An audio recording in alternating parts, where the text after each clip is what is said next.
Okay, here we go. If y'all have been struggling with Alias, figuring out how to work with some of the samples, it took me a hot minute or two to figure it out, but I'm going to share what I've learned with you here real quick. So here I am on the index page. Up here we can get to voices. There are 64. You can create a new voice at any time by just clicking on a patch here. And then we'll go to page 7. Close this, and as soon as I play a note, it gets a name, as you can see, just like that. Let's go back to voice patch 0, and let's load a sample. First, I'm going to put it into this MD3, which is the basically the Fairlight mode. It took me a minute to figure out what that is too, but that is when you're over here in these modes. That's this wavetable, and so that's what's playing through there, I believe. That's my theory. But we're going to load a new sample into here, and so we're going to go to page 1 to disk load. And we are going to go, give me a moment while I figure this out. We're just going to go into the Series 2 library. Let's go right for the classic Sarar here. So there you can see that plays. And I'm going to click on this. I'm going to load it. Now at this particular moment, it's early in the development. We get no feedback whatsoever that this is actually loaded. So when I click on the load button with my mouse or press E on the keyboard, I have no indication that this is actually loaded, but it has in fact loaded. And if we go here to go to index and go to the sample list, there you can see it's loaded into sample 0. All right. So if I go back here to this load page, and let's load up some guitars. And here's one I've been playing with. It's kind of cool. So we'll load that one up. Again, no indication that anything's actually been loaded up here. But if we go back to the that always throws me off. I see that little house icon. I think go to home, and I think I'm going here, but I'm not. It's actually index. In other places, that location does actually take you to this page, so it's a little confusing on the UI. But if we, again, go back over here to our sample list, now I can see the guitars loaded into sample 1. Now here's the bit that really threw me off, because again, with no feedback as to what was being loaded and what was going where, no names are getting populated up here. I'm just like, I have no idea what's going on. But when I come over here to the voice control page, so it's playing that first loop, or that first sample that I loaded, which is great. And so I want to get over to, and so I want to name this. And so, oops, it's under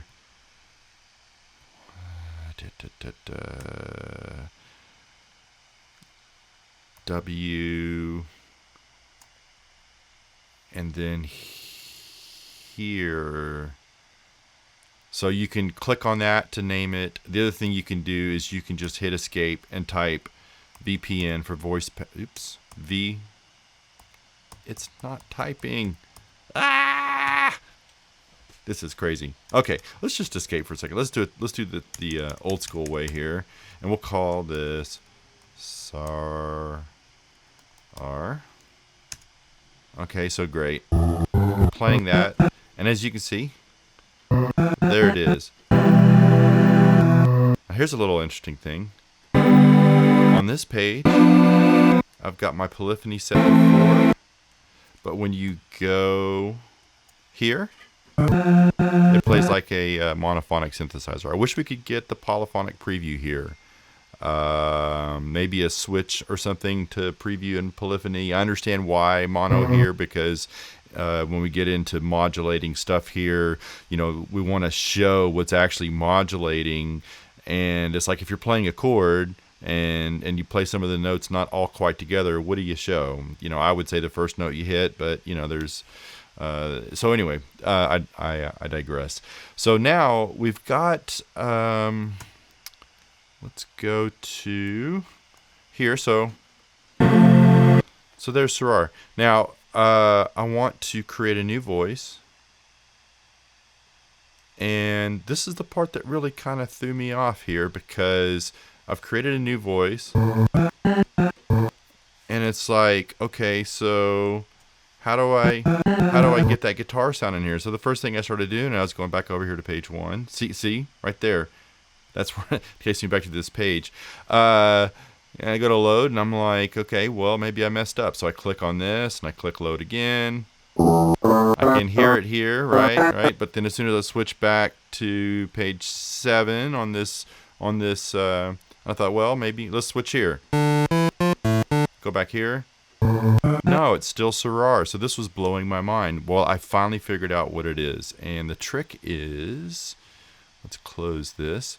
So I'm on voice 2. Let's go give this a name real quick, just so we're able to visually see what's going on.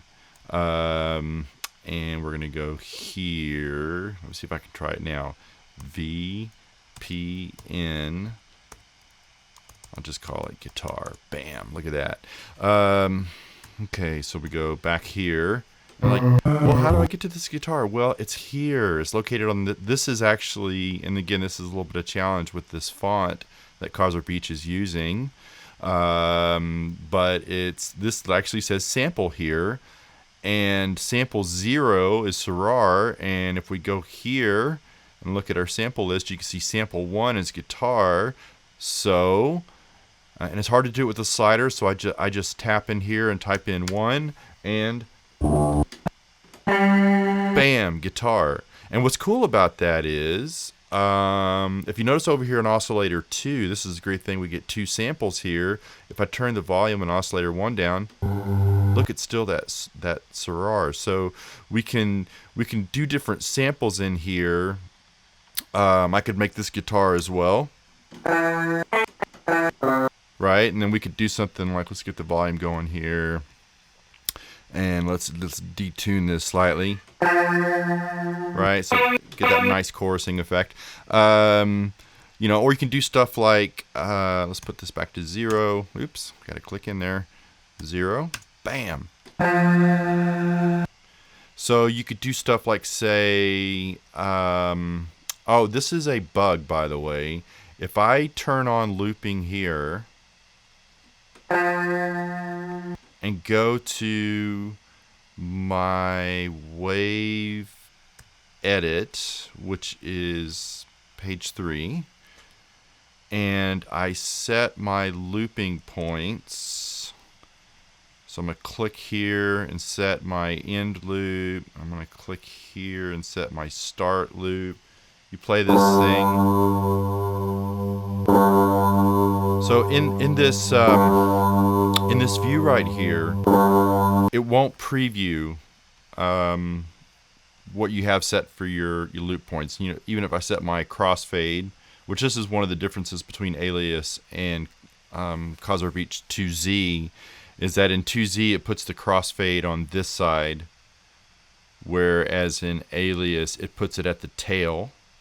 So that, you know, I was clicking over here to set crossfade, and you can click over here and say set crossfade, but it'll only go so far, and then and so that was throwing me off. But nevertheless, let's set it back over here. All right, so but there's no preview here. Switching back over to page 7, this is the bug.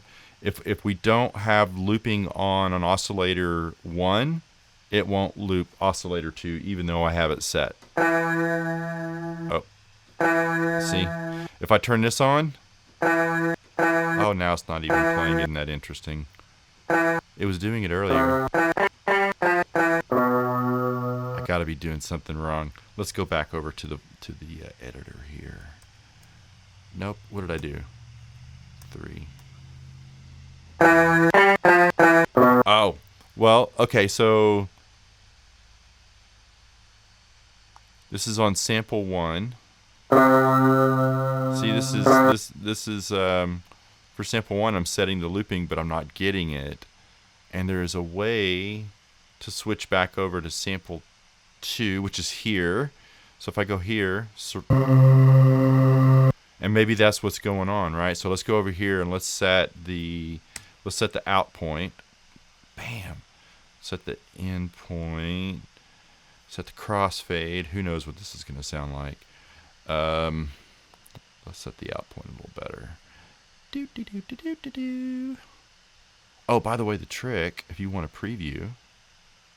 Oh, I'm just screwing up all over. I'm trying to talk and do stuff at the same time, and I should just shut up and do it. The trick, if you want to preview it, is page 7. See, look. Now that I have a loop set for Sarar and oscillator 1, it's now looping oscillator 2, and it wouldn't do that. It wouldn't actually loop oscillator 2 until I got the looping working for oscillator 1, which I think is odd. In a previous session, I was playing with this, and you can get oscillator 1 looping and do oscillator 2 as a one-shot, like this, which is a really cool effect, but you can't do it the other way around. So that's something that might need to be looked at. So, as I was saying, we want to be able to preview this loop while we're editing the loop points. So, to illustrate this, I'm going to turn the volume of this guitar sound off. So we're just on Sarar, and you can see it's got the loop going here, right? So if I'm playing the note and holding it down, and I switch back,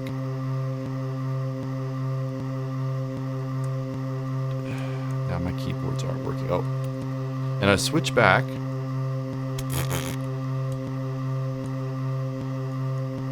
A little bit challenging. See, now I can actually see my loop points and preview it. And if I change the starting point, right? Come back over here.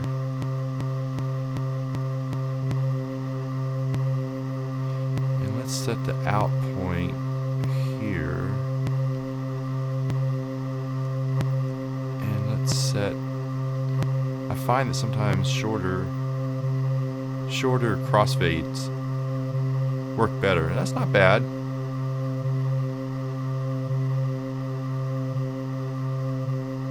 Maybe it's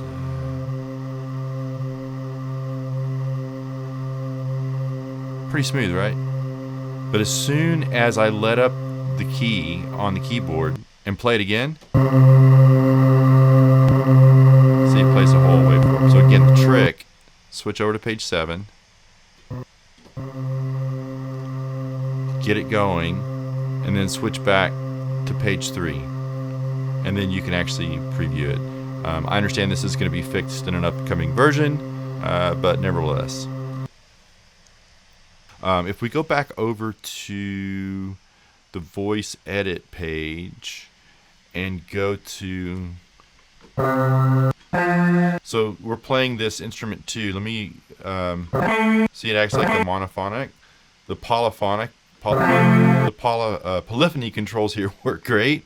Again, if I switch back to this one, there's Sarar, right? So a little bit about how to work with that. It was very confusing for me at first, but I finally figured that out late last night, and I wanted to share that with the group in case anybody else was struggling with it. One side note here, this doesn't seem to be working yet, but I'm assuming that how this is going to work is that I would be able to assign this voice patch to a different MIDI channel. I'm hoping that's what this is. It's hard to say, but yeah, so that way I could get an external, couple different keyboards set to different MIDI channels controlling different voices within Alias. Same thing with a DAW, having different MIDI tracks on different channels controlling different voices. So hopefully that's where this is going. But anyway, that's it for this session.